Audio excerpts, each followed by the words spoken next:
अगली तफ्तीश की कहानी गाजीपुर की है। गाजीपुर की एक बदमाश कंपनी जिसने पुलिस की नींद उड़ा रखी थी, जिसके आगे पुलिस की टेक्निकल टीम भी बेबस नजर आ रही थी, लेकिन हर अपराधी कोई ना कोई सुराग छोड़ ही जाता है। आप भी देखिए आखिर क्या थी पुलिस की परेशानी और कहां से मिला सुराग।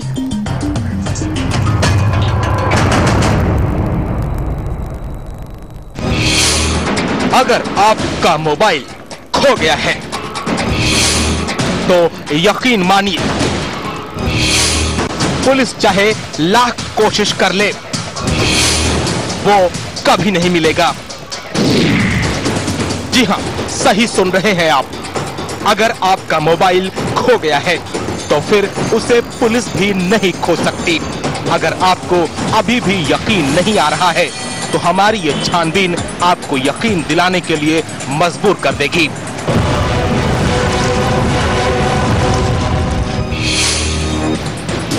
करीब 2 महीने पहले गाजीपुर के रहने वाले गोविंद का मोबाइल खो गया था। उन्होंने इसकी शिकायत गाजीपुर के कोतवाली थाने में की। गुम हुए मोबाइल को खोजना पुलिस के लिए बड़ा ही आसान काम होता है। पुलिस ने गोविंद के मोबाइल की कॉल डिटेल निकाली और उनके मोबाइल को सर्विलांस पर लगा दिया। पुलिस जब किसी के मोबाइल को सर्विलांस पर लगाती है तो उसका IMEI नंबर यानी international mobile equipment identity number की निगरानी की जाती है, क्योंकि अगर उस मोबाइल का सिम नंबर बदल भी दिया जाता है तो उसका IMEI नंबर नहीं बदलता। गोविंद का मोबाइल चोरी होने के बाद गाजीपुर और वाराणसी में एक के बाद एक लूट की कई घटनाएं हुई, लेकिन पुलिस को एक भी मोबाइल की लोकेशन का पता नहीं चल पाया। जो हमारे यहाँ पर एक 28 मार्च को लूट की घटना हुई थी, बाल मुकुंद सेठ, 2 अज्ञात बदमाशों ने उनसे जेवरात, मोबाइल और नगद लूट लिया था। 7 अप्रैल को थाना करंडा में ही नंद किशोर यादव जो सहारा में काम करते थे उनसे 3 अज्ञात बदमाशों ने मोटरसाइकिल पर उनकी अपनी मोटरसाइकिल, मोबाइल, नकदी व उनके सहारा के कागजात छीन लिए थे। पुलिस के लिए अब ये मुश्किल थी, आखिर अपराधी लूटे गए मोबाइल का क्या इस्तेमाल कर रहे थे, आखिर कहां जा रहे थे लूट के सारे मोबाइल। यह पुलिस के लिए एक सवाल बन गया और सरदर्द भी।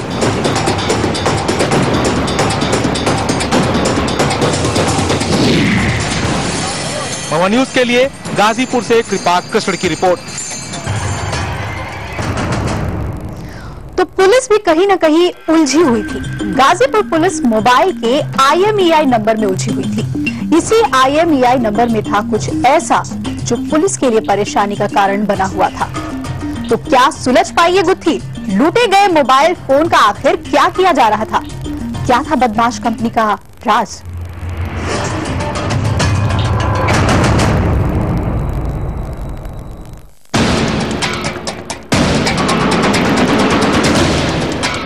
पुलिस IMEI नंबरों के इस खेल को कभी नहीं सुलझा पाती, लेकिन एक और घटना ने पुलिस की मुश्किलें आसान कर दी। हुआ यूं कि वाराणसी के कैंट इलाके से सरेआम एक मोटरसाइकिल लूट ली गई। लुटेरे उस बाइक को लेकर गाजीपुर की तरफ भागे, लेकिन इससे पहले कि लुटेरे उस बाइक को ठिकाने लगाने में कामयाब हो पाते, गाजीपुर पुलिस ने कॉम्बिंग कर इन्हें धर दबोचा।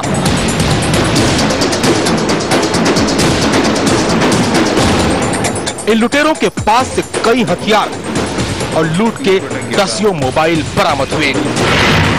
हैरानी की बात यह थी कि सभी मोबाइल चालू हालत में थे, मतलब सभी में सिम कार्ड लगा हुआ था।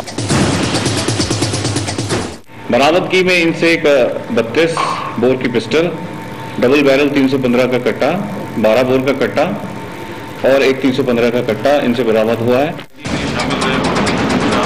इस गिरोह ने लूट के मोबाइलों की जो कहानी सुनाई, उसे सुनकर पुलिस भी सन्न रह गई।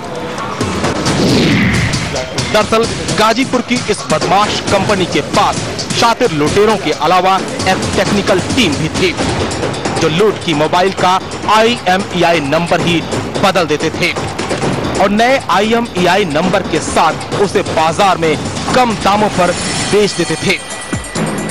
IMEI नंबर बदलने की वजह से ही सर्विलांस पर लगे रहने के बावजूद किसी भी मोबाइल की लोकेशन का पता नहीं चल पाता था। साथ ही साथ इसमें एक इंटरेस्टिंग बात यह थी कि इसमें अलाउद्दीन और जितेंद्र कुमार विश्वकर्मा इनकी हेल्प करते थे, जो लूट के मोबाइल हैं। लूटने के बाद ये उसकी IMEI चेंज करते थे, उसके उपकरण वो भी बरामद हुए हैं, जिससे कि ये लूटे गए मोबाइलों को ये बड़े इत्मीनान के साथ यूज करते थे। गाजीपुर की ये बदमाश कंपनी अब पहुंच चुकी है पुलिस की गिरफ्त में, लेकिन पुलिस की सरदर्दी अभी कम नहीं हुई है। पुलिस अब इनसे ये पता लगाने में जुटी है कि लूट के मोबाइल कहां-कहां बेचे गए। पुलिस को यह भी पता लगाना है कि इस तरह की और कितनी बदमाश कंपनियां जिले में सक्रिय हैं।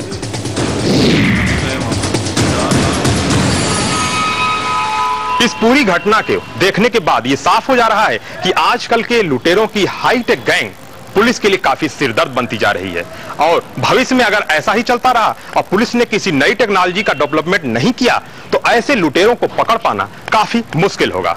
गाजीपुर से कृपा कृष्ण, महुआ न्यूज के लिए। तो CID शिवानी की नजरों से कोई भी शातिर अपराधी बच नहीं सकता। यहाँ पर हम ले रहे हैं एक ब्रेक, लेकिन ब्रेक के बाद छानबीन करेंगे मुजफ्फरपुर से किडनैप हुए 2 लड़कों के केस का। आप देखते रहिए CID शिवानी।